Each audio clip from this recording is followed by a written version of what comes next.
নমস্কাৰ বন্ধু বান্ধৱীসকল, আজি গৰিমা বৌৱে মুম্বাইৰ পৰা অসমবাসীলৈ এটা অনুৰোধ কৰিছে। গৰিমা বৌৱে মুম্বাইৰ পৰা কিহৰ কাৰণে অসমবাসীলৈ অনুৰোধ কৰিলে, এই অনুৰোধটো কি আছিলে, এই অনুৰোধটো আমি এইটো ভিডিঅ'তে অকলে শুনি ল'ম। সকলোকে ধন্যবাদ আৰু নমস্কাৰ জনাইছোঁ। আপোনালোকক অনুৰোধ জনাইছোঁ, জুবিন আহিব এতিয়া। আপোনালোকে জীয়াই থকা কালটো সদায় মৰম দিলে, বহুত মৰম, বহুত আশীৰ্বাদ দিলে জুবিনক, আৰু আপোনালোককো ইমানেই ভাল পায় সদায় জুবিনে। গতিকে এতিয়া আহিব, শান্তিপূৰ্ণভাৱে সকলো হৈ যাওক। জুবিনৰ যি শেষ যাত্ৰা, সেয়া একো বিঘিনি নঘটাকে সকলো শান্তিপূৰ্ণভাৱে হওক।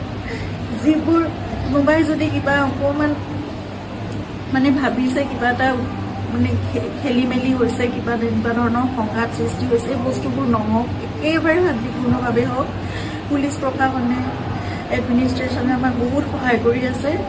জুবিন আহক ভালকৈ, সকলোৱে আমি চাম, জুবিনক শেষবাৰৰ বাবে চাম। আৰু জুবিনৰ লগত আমাৰ নিজৰ ভাইৰ নিচিনা চিন্তা সদায় আৰম্ভণিৰ পৰা 2020 চনত আপোনালোকে জানে, যেতিয়া খুব ডাঙৰ এটা মেচিভ এটেক হৈছিলে চিজাৰ, সেইখিনি সময়ত আমি ইয়াত ট্ৰিটমেণ্ট কৰি আকৌ বম্বে লৈ যাব লগা হৈছিল। ক'ভিড আহি সকলো বন্ধ, নিজৰ জীৱনকো বিপন্ন কৰি বাহিৰলৈ ওলাই খোৱা বস্তুৰ যোগানৰ পৰা আদি কৰি সকলো বস্তু চিন্তাতে কৰিছিল। তেনেকৈ ভাল কৰি জুবিনক আমি ক'ভিডৰ এই লকডাউনৰ মাজতো বাছেৰে ঘূৰাই আনিছিল। সদায় জুবিন আমাৰ নিজৰ হৈ আছে, আৰু আমি কিবা এষাৰ কথা ক'লেও সিদ্ধাৰ্থৰ কথা জুবিনে কেতিয়াও তাৰ গাত টোপ এটা পৰিবলৈ নিদিয়ে। আজি তাক জুবিনৰ সেই যাত্ৰাত থাকিবলৈ দিয়ক। আপোনালোকে যি তাৰ বিষয়ে, তাৰ বিপক্ষে যদি কিবা ভাবিছে, সেই বস্তুবোৰ আপোনালোকৰ মনৰ পৰা উলিয়াই দিয়ক।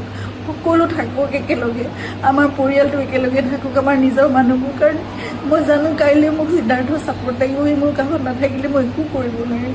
জুবিনৰ বহুত আধৰুৱা কাম আছে, এইবোৰো আগবঢ়াই নিব লাগিব। এই ল'ৰাটোক আহিবলৈ দিয়ক, সি নহ'লে জীৱনলৈ তাৰ বহুত এটা বেলেগ ধৰণৰ কিবা থাকি যাব। এইটো বহুত মই বুজাব পৰা নাই। আপোনালোকক সকলো অনুৰোধ কৰিছোঁ, তাৰ বিপক্ষে যি আপোনালোকে এজাহাৰ দিছে বা কি কৰিছে, সেই বস্তুবোৰ আপোনালোকে পৰিহাৰ কৰক, আৰু সকলো শান্তিপূৰ্ণভাৱে সকলো শেষ যাত্ৰাটো ভালকৈ হৈ যাবলৈ দিয়ক।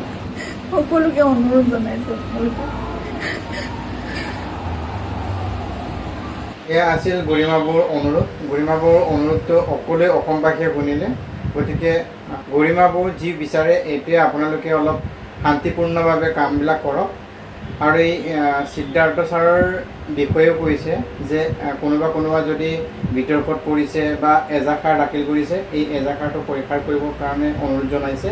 গতিকে এইবিলাক যেনেকৈ গৰিমা বৌৱে অনুৰোধ কৰিছে, অসমবাসীক অনুৰোধ কৰিছে, এইবিলাক গোটেইখিনি আপোনালোকে ক্লিয়াৰ কৰি দিয়ক, যাতে জুবিনদাৰ কামবিলাক শান্তিপূৰ্ণভাৱে আগুৱাই যাওক।